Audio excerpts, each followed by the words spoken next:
YouTube Ozzico in the Goat House is back. Today we're going to break down some contracts from NFL free agency. We're going to go over some of the big-time free agents that signed that have some new big-time contracts. We're going to break down everything, how much they're going to make, year 1, 2, 3, whatever it may be, the cap hits, what everything means. There's some confusion out there.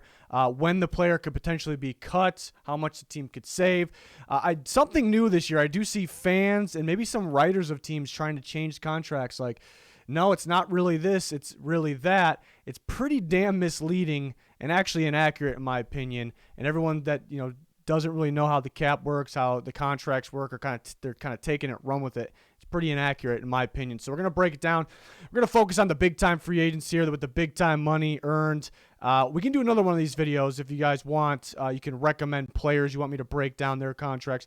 You can comment that. We're always talking on Twitter, which you guys be a good place to contact us too and have some suggestions. So check out that Twitter link down below. It's also on your screen. Like, subscribe, turn notifications on. We have a bunch of different grades, rankings, rumors, videos, mock drafts coming out. It's about to be draft season. It kind of is. So we got you covered here. So join us. Be much appreciated. Any link you're looking for, pinned down in the comments. So the website that I'm using, I'll put it down, pinned in the comments there. Spotrac, never know how to pronounce it, but it's got a pretty clean layout of the contracts. That's why I like it. It's kind of everything there. You just got to understand how they work, really. So it's a pretty cool website, pretty useful to make a video like this. So Von Miller, talk about Von Miller first. Probably the most talked about, because he's with the Bills now. Left the Rams, going to the Bills.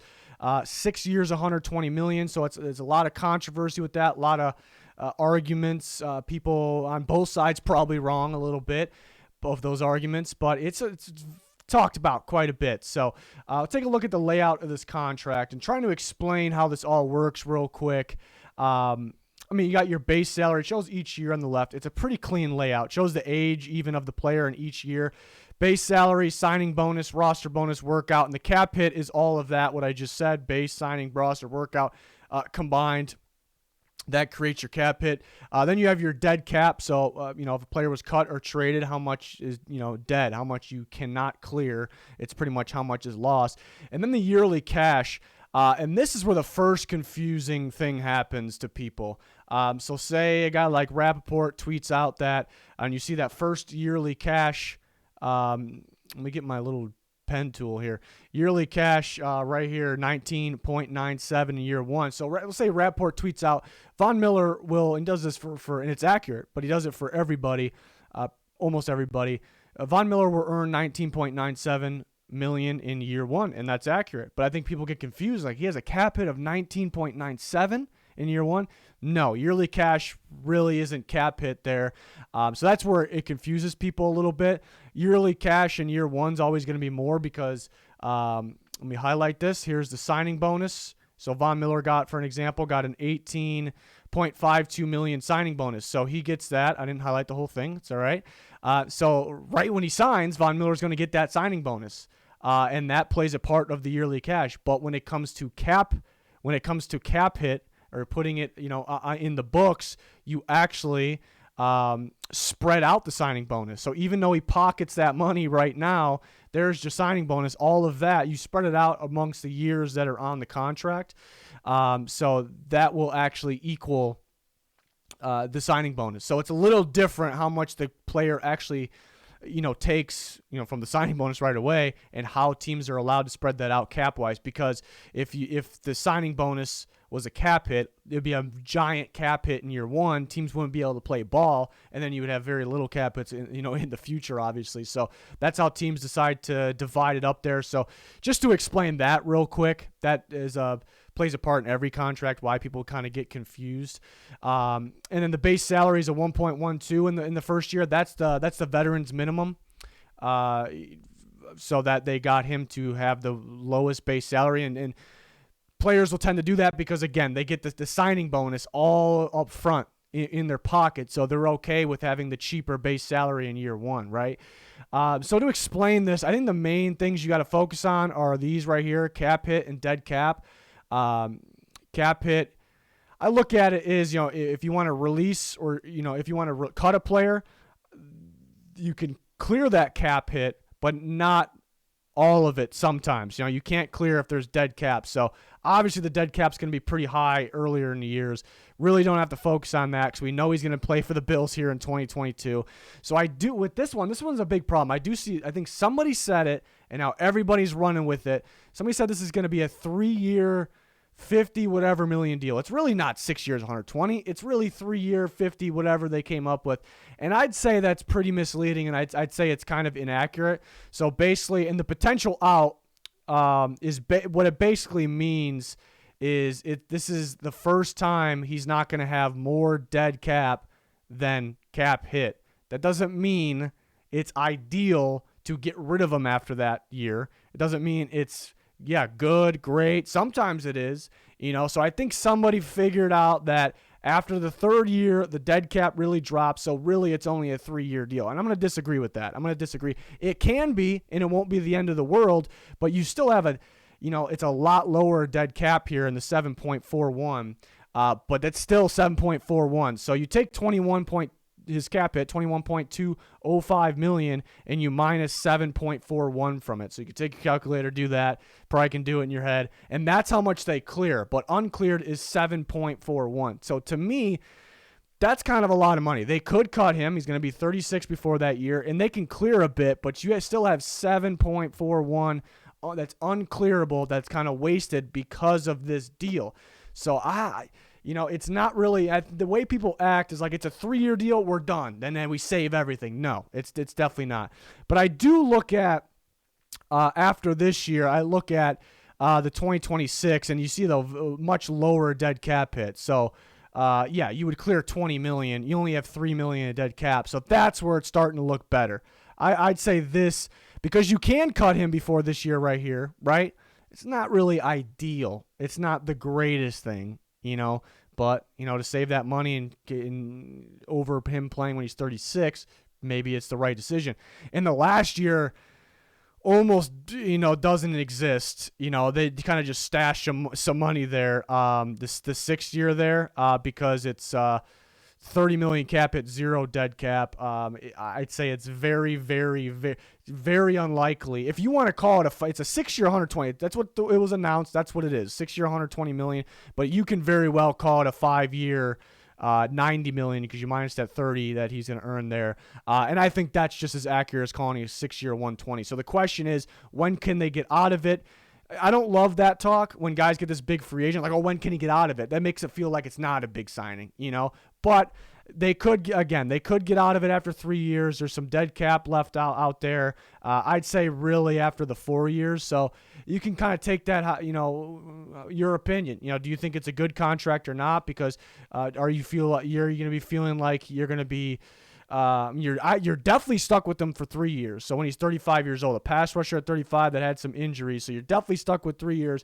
It's debatable if you're not technically stuck with them in that when he's 36 years old in 2025. But again, there's some space that they can't really clear. So I think the front end of this contract is pretty good. I think the back end of it, I don't want to call it bad because the 6th year almost doesn't exist, right? And the 5th year is pretty good too, but you just you do worry about this range right here. You do worry about that range. How healthy he's going to be at 35, how talented. Realistic to think either way, for sure. Because you cannot get rid of him there.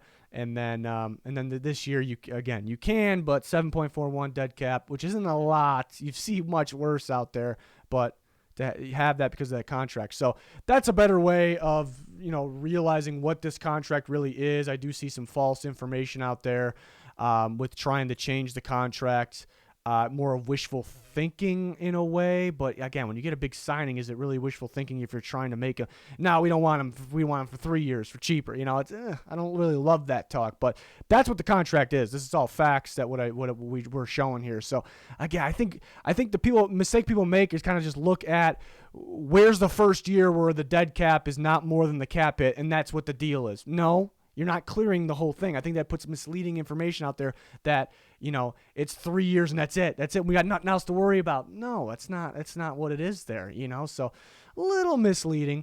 Randy Gregory was another one. I was surprised by the 5-year. I mentioned that in the grades video. I still grade it pretty well. But I mentioned it was 5 years. I'm like, Granny Gregory, not too many good. I still think he's very talented. He's actually getting better. But a little surprising on the years because not too many great years under his belt. Only worked with the Cowboys. I think he'll stay out of trouble off the field, but it's a little bit of a question. So the 5 years, I was like, it's a little lengthy, a little more, nothing terrible, but a little. And people were like, it's really a 2-year. Got the smart ass people saying it's really a 2-year because one person on Twitter probably said it.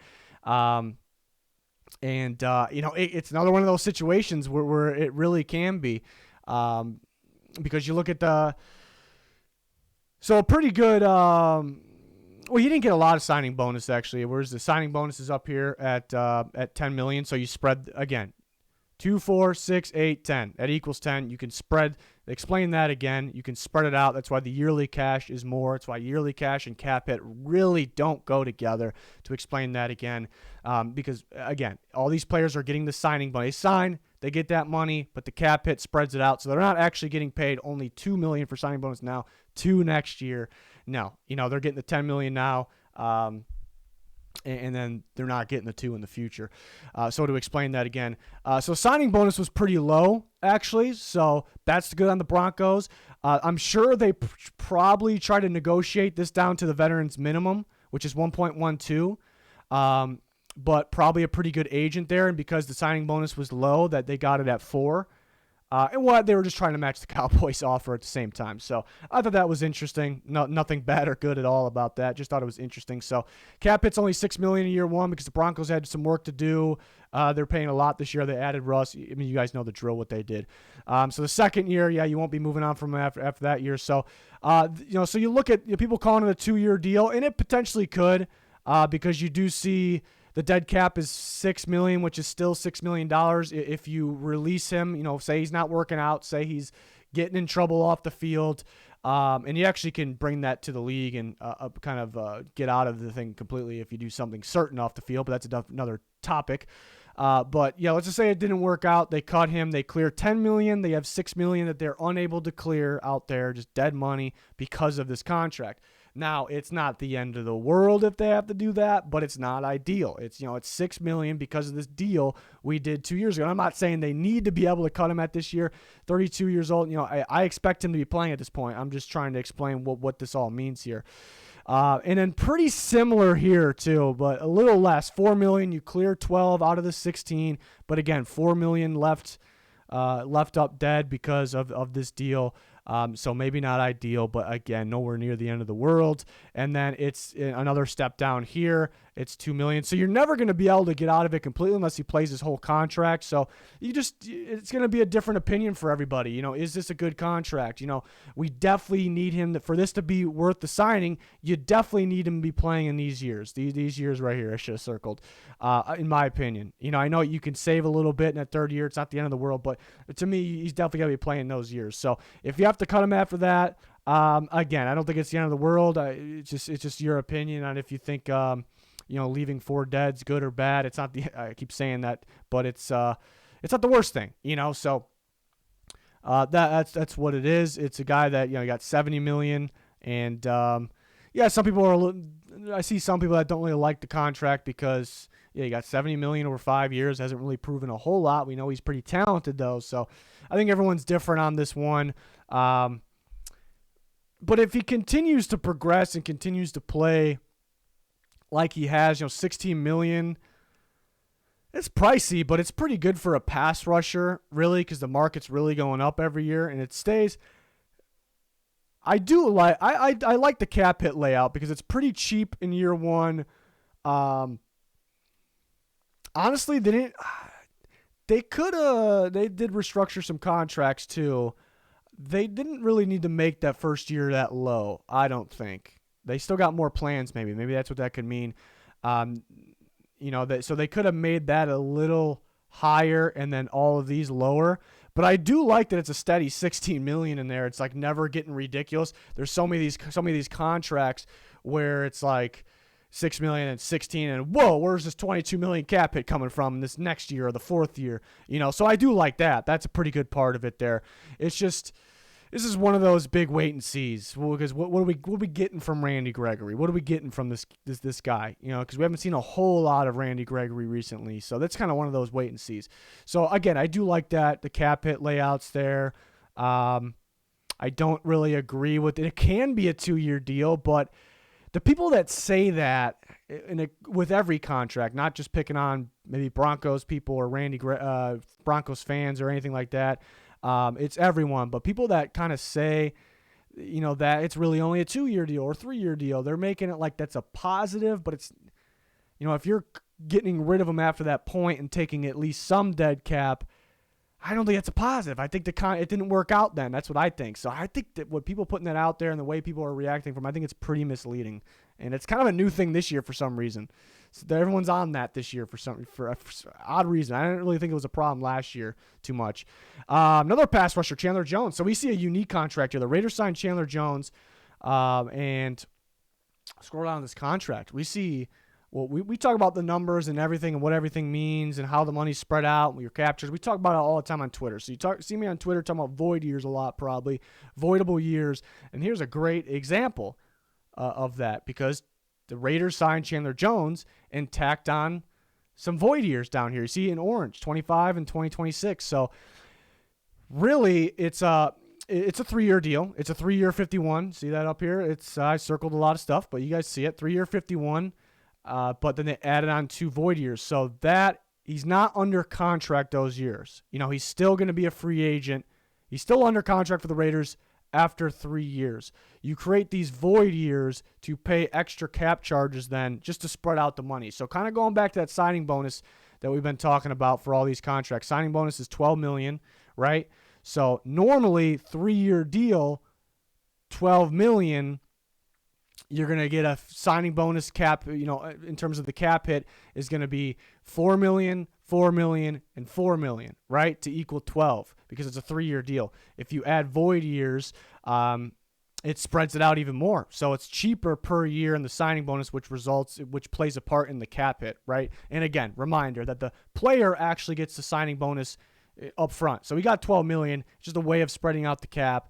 And I like that the NFL does that, because I think I said in the beginning of the video, you have this giant cap hit year one then, and then you have tiny cap hits probably in the future. It wouldn't make any sense. So they put 2 void years on. These aren't contract years to spread this out even more. So you see that instead of 4 year per each year in 3 years, it's 2.4 over 5 years to pay this $12 million signing bonus. So you may say, why doesn't every team do that? A lot of teams are starting to do it, but why doesn't every team do it? There are negatives.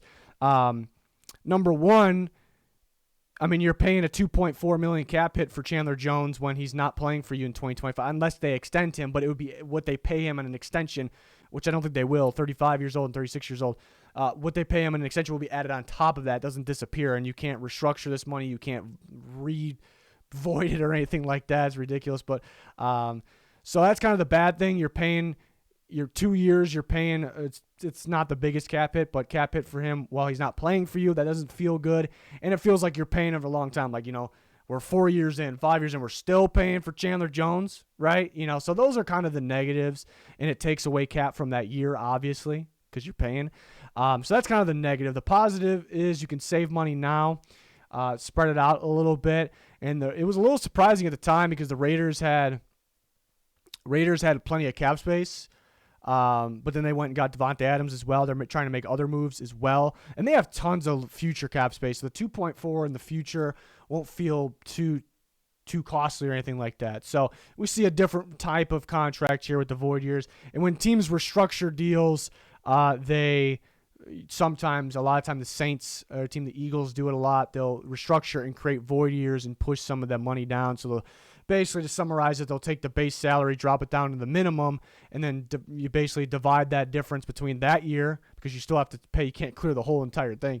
And every year, if you create void years, and you can spread it out even more. We discuss these things all the time on Twitter. So looking at the Chandler Jones contract, so you see what it is here. Kind of a smaller signing bonus for Chandler Jones. Look at the $12 million, kind of on the smaller side. So that's pretty team friendly, but then didn't drop the base salary all the way down to the minimum, which is kind of a good job. But I think it goes with he got cheaper signing bonus than a player of his caliber. So hey, the agent's saying we're not going to drop our base salary all the way down there. We want that more of that in year one, obviously. And he gets all that $12 million signing bonus here. But looking through his contract, definitely a 2-year deal. Yeah, you see, he's gonna be on there for 3 years. It's a 3-year deal. If they cut him this year, it's 12.2 if my math's right. They would clear 12.2. 7.2 is unclearable. That's dead because of this deal. So it's not really ideal. It's not the end of the world though. To me, it's a 3-year deal, and then you have some void year cap hits here.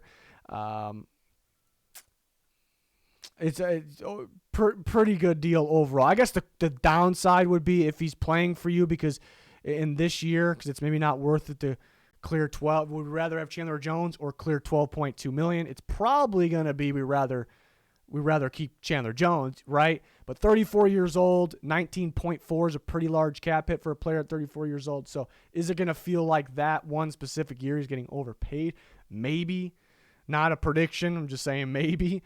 So that really is the only downside of it there. It's not really anywhere near a Von Miller deal where it's like very, very lengthy, which it's 6 years. It is pretty misleading because I remember it was when we did the Von Miller one, it's the 6-year really doesn't exist. It's really a 5-year, and then you can get out of it the 4th year,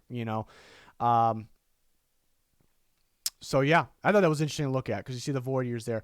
A contract that I thought was really good was Za'Darius Smith with the Vikings. On this morning, we talked about they redid Adam Thielen's contract. I didn't love what they did to that one, so we talked about it a little bit on Twitter, but he wasn't a free agent. But this one I thought was a really good contract. So we first hear about my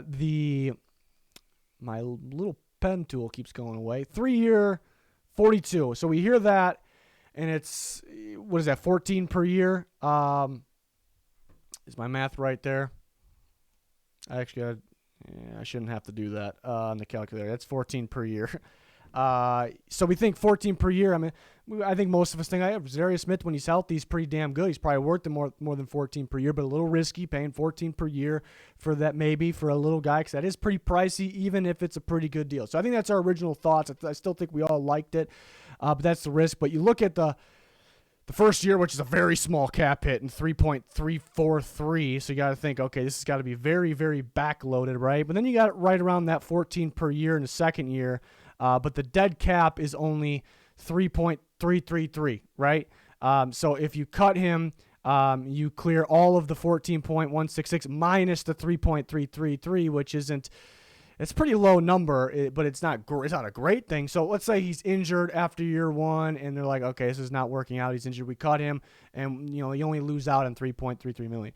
Most likely, if he's healthy, he's going to be a good player. So you got him. Most likely, we'll say you got him on the second year for what I think is a pretty, if he's healthy, especially because we know he's good, it's a pretty team-friendly deal at a $14.166 million. Okay, and then you get to the third year where maybe he played up to this cap number. In the 2019 season, he had an incredible year. But right now, at this given time, it looks a little expensive, right? It looks a little expensive.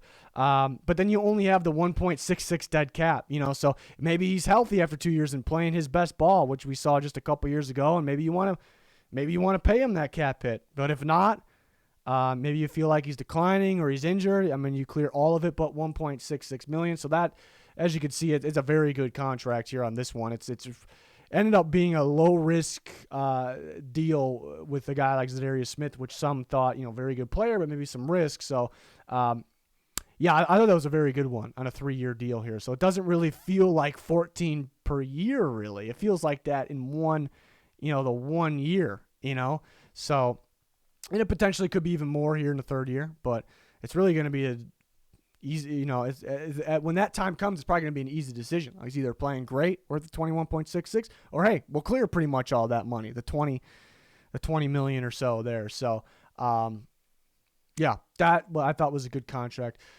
Take a look at some of the other big time players. Tyron Armstead. I looked at the cap hits on this one. I haven't really actually looked myself at the rest of it.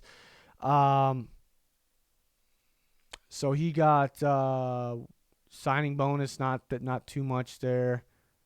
What was it? a lot of the $12 million signing bonuses.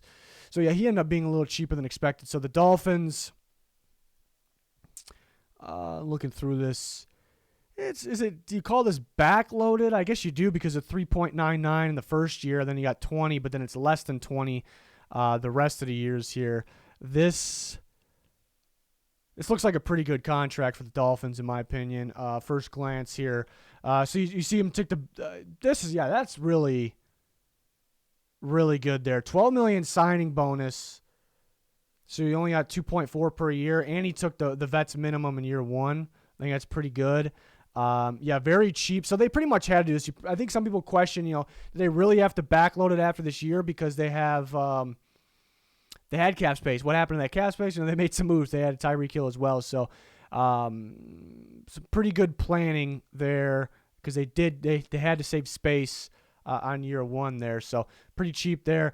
20.4. That's a lot, but it's a left tackle. You just hope he's healthy. That's really the thing. We hope he's healthy. We got to be healthy this year. He's got to be healthy this year. That's kind of the thing there. Like to think that he will be.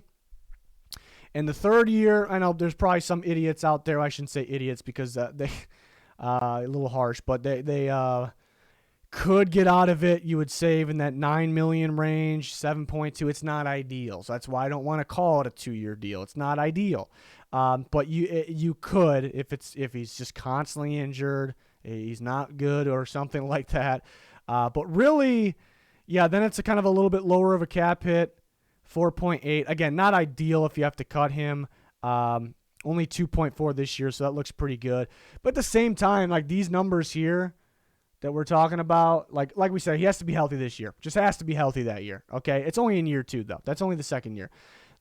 These years, I guess the downside is maybe you have to get rid of him because he's injured or something. He's not really working out.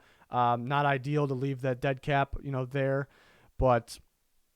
At the same time, like the 16.65 and 16.7, given Armstead what he's done, that's fairly cheap for him. That's fairly cheap. So that's kind of the upside of that. So overall, I like this. Everyone's opinion should be different for the most part here, but it could be different on whether you think those are good prices at these ages.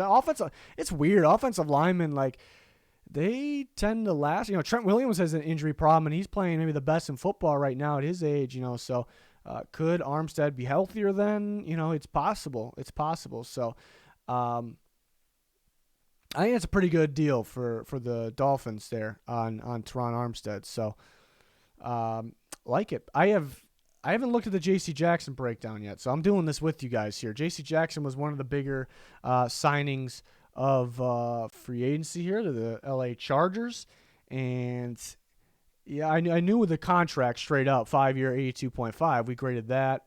Obviously his signing bonus that's a pretty beefy signing bonus, 25. So you see that. How does that affect the cap hit? Well, it's 5 per year for 5 years, so that equals 25. So that's how it works. We discussed that several times at the beginning of the video. Player gets the money up front, but for the cap hit purposes, you spread it out. Makes sense. And then you look at the. Well, yeah, he's there for. I'm pretty sure I saw people calling this one a 3-year deal too. I know I saw somebody call this a 3-year deal. It's not a 3-year deal, and we shouldn't be jumping to be like 3-year deal. Like he's gonna be 29 years old. You want him for 3 years. You definitely want him for more than 3 years, right? Yeah, but when I say that, it's not a 3-year deal because if you cut him before the 4th year, you leave $10 million in dead cap out there. You're only freeing $9 million. You're probably gonna rather keep the corner, the star corner, So it's not. It's not. It's no. Yeah. So he ends up getting there because in terms of the cap hit, because we heard that he might get, I was saying that he might get around $19 million per year, 18, 19, 20, around that range, and I was not a fan of that. I was like, I don't pay that much for a corner not named Jalen Ramsey. J.C. Jackson, very good. Could play man coverage, playmaker, very good. Could be very solid on the Chargers, but I'm just thinking, he's not, I wouldn't pay that. But then the deal comes out, 82.5 over 5 years. It's like, okay, that ends up being cheaper than expected. But then you do see they're kind of paying that price in this range. They're paying that top tier. The market will go up by that time, though, so that's the positive. So maybe 19. What was I forgot what the per year was. 82.5 divided by 5. It was 16.5. So it's almost like 3 million, 3 million less than what we thought he would get per year. But then the cap hit ends up being that price 2024, 2025, 2026. But maybe the market's going to go up. Not maybe, it will, unless we get another COVID. But maybe 19. My point is maybe in 2024, 19.375 is going to be equivalent to the 16 point whatever he's getting this year. So that's kind of the upside there. That's the positive there. But basically, we all wanted to avoid J.C. Jackson getting, for the team's sake, getting the 19 per year, and he is kind of getting that there. So I realize that now. Really, it can, again, I think I heard people call it a 3-year deal. Really, it could be, that's not accurate, but it could be a 4-year deal. You know, if he's not working out, maybe he feels like one of those guys that only works with the Patriots for some reason. I don't think he will be. I like him with Brandon Staley and that defense. But maybe it's not working. You cut him after this year. You just have $5 million unsaved out of the 19.1. So again, you take 19.1 minus 5. That's what you can clear. Yeah, again, not the worst thing in the world there. But yeah, kind of my takeaway from looking at this one the first time here, the layout. Pretty big signing bonus. Pretty big cap hits down here. We're hoping the market goes. Yeah, we're hoping it goes climbs a bit. Obviously. So a little. Definitely not a bad deal, but a little underwhelming compared to what I thought. But a good player there, make a huge impact. With the Chargers there, and again, I think the market go up, so that might look like a pretty good deal. Just hopefully he continues to play. He's only 26, so he's only 26. He's gonna get better around this part, so he probably end up being worth more than that. We're definitely hoping here. So overall, it's not anything out there whatsoever. Time for Christian Kirk. I haven't looked at the layout of this one. We just know the whopping 4-year 72. We knew that. We graded that. It's been one of the most talked about ones. If we're on Twitter or in the NFL world or in general. So let's see what we got. We got $20 million signing bonus, so we're splitting that $20 million up by 4 years, so that's $5 million per year. Cheap base salary year one. Yeah, so we were kind of wondering what the Jags were doing with a lot of people out there are wondering what they're doing with signing all these players for big money. I'm wondering why they're backloading everything, because I did actually know that about this in a lot of their other contracts. Why the hell are they backloading it when they have so much money? Well, you see now it all added up. They have a very, very expensive draft class. They have less cap right now, and the draft class that they're about to have, they're going to need cap for, which they'll find a way to afford that for sure. Everyone always does, but so not the point of this. But that would be why they were backloading, because they were going to, because imagine now if they didn't backload it, we'll say the Christian, because they backloaded all the other ones, but not the Christian Kirk one, they'd probably be in trouble right now. So that made sense, right? It made sense. So 7.5 in year one. Don't pay too much attention to year one, because he's going to be on the team. We already know those numbers, and he's going to be on the team that year. But it's only a 7.5. 21.5. It's a big number for Christian Kirk in 2023, because he hasn't played anywhere near having a 21.5 cap hit slapped on him. He hasn't played anywhere near that. So hoping for some big time progression in year one and year two there. So that's pretty beefy.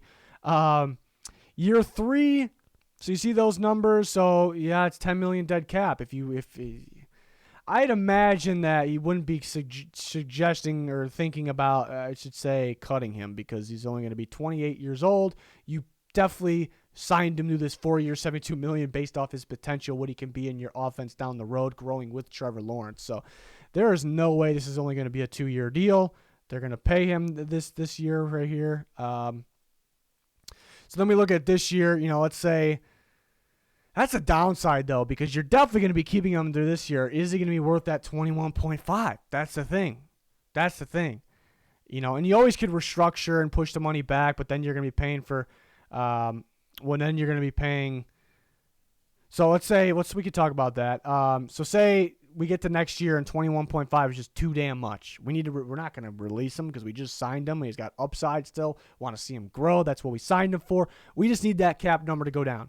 So then what you're going to do is you're going to restructure. You're going to take this, and we can't get an exact number right now because the minimums go up every year. So how many years has he been in the league? He's only been in for 4 years. So if it was this year, if you wanted to restructure this number this year, which it only goes up slightly, so we'll get a good ballpark, you would drop his base salary to 1.035 because he's not a veteran. It wouldn't be veterans minimum. He's under that. And then 15.5 minus 1.035. And again, the 1.035 number is going to go up a little bit, but we get a ballpark. So then you take that difference and you divide it by the remain. I can do this on my calculator so we can get a number. So I'm not all jumbled up. So if they wanted to restructure him next year, 15.5, and you minus it by what the minimum for him is right now, it's probably going to be more than that. So then you have 14.465, and you're going to divide that, not all clearable money, by 3 years remaining on his deal. So that year counts. The year that you're restructuring counts. So you're going to divide that by 3. So that means you have an added cap charge of 4.821 per year. So that means you're adding 4.821 onto these years. So then you're going to have a whopping 25, more than that, 26 million that year, but you would clear 9.64 ballpark this off of this one. So you'd clear a pretty good amount off that, much cheaper cap hit. But you're adding some pretty big cap hits, the 4 point whatever I came up with on top of these years. If you create void years, then it's not as much as 4 point whatever number I came up with, but you're paying it for all the way through here, So hopefully that didn't confuse people too much, but that's how restructures work. You're basically borrowing money from the future, saving money now, creating cap hits for the future, saving money now. But that's the thing. Like these just seem so damn expensive. So we're just really hoping the market goes way up and he really improves, which he could. It's very realistic. But if it's not working out, hey, he's not worth a 21.5. Does he want to take a pay cut, or do we cut him and save all of the 21.5 minus $5 million? It would make this deal right here not ideal again, but it's you clear a lot of space, So just some pretty damn beefy cap hits down there, and I think a lot of it is due to them kind of being forced to backload deals because of how many deals they made and because their draft class is very expensive due to having the first overall pick. So it kind of all adds up there. If they didn't tag Cam Robinson, they have a lot more space, but then they would need a left tackle, so we'll see what they do with him too. So Marcus Williams was another one I wanted to look at here. Last one. Again, we can do another video of this if you guys want, and you can comment with players you want me to look over. We're always talking with you guys on Twitter. Marcus Williams is only 25 years old, so that's nice. But yeah, you guys can recommend other players if you want me to do this. So we got the 5 year, $70 million. It's a pretty big deal there. 14, pretty random number, 14.965 signing bonus. So you're going to spread that for cap hit purposes across all those years, the 5 years. So you kind of got random numbers there, but nothing wrong with that. So let's see. Yeah, some pretty big cap hits down here. 18 for a safety. 18.723 for a safety here that, could he be the best in the league by that point? Market will go up. Kind of banking on both those things. One of the best in the league, market definitely going up. So those are pretty big numbers. Where are the Ravens sitting in cap space? They're kind of in the middle of the – yeah, this is interesting to me because I knew the contract, obviously, the 5 years, $70 million. I have not looked at how it's laid out yet. I'm doing this live with you guys right now. It's a little surprising because I kind of want to get a ballpark number on the Ravens cap space right now. Now, I don't have too much. $7 million, yeah. Yeah, so they wanted to backload that so they could have the $7 million and be able to do something, because you got to have a draft class as well. So I guess that makes a little more sense. If they had a little more money, because they haven't really done anything besides this, they brought in Michael Pierce. But yeah, you got some pretty big cap hits. I like that it's the same number all the way through. It's not getting anything too outrageous, but some pretty big cap hits. He's only 25 years old, so I don't think there shouldn't really be a topic discussion about them cutting him anytime within here. In my opinion, only be 29 that bottom year. So it could happen here, and you can clear it'll be 12 million, right? Exactly. Yeah, it'd be 12 million you clear, but then 6.723 dead because of this contract. Not ideal, but you could clear that. Yeah, they're just really banking on him. He's only 25, going to be 26 this year. So, yeah, they want him to reach that upside.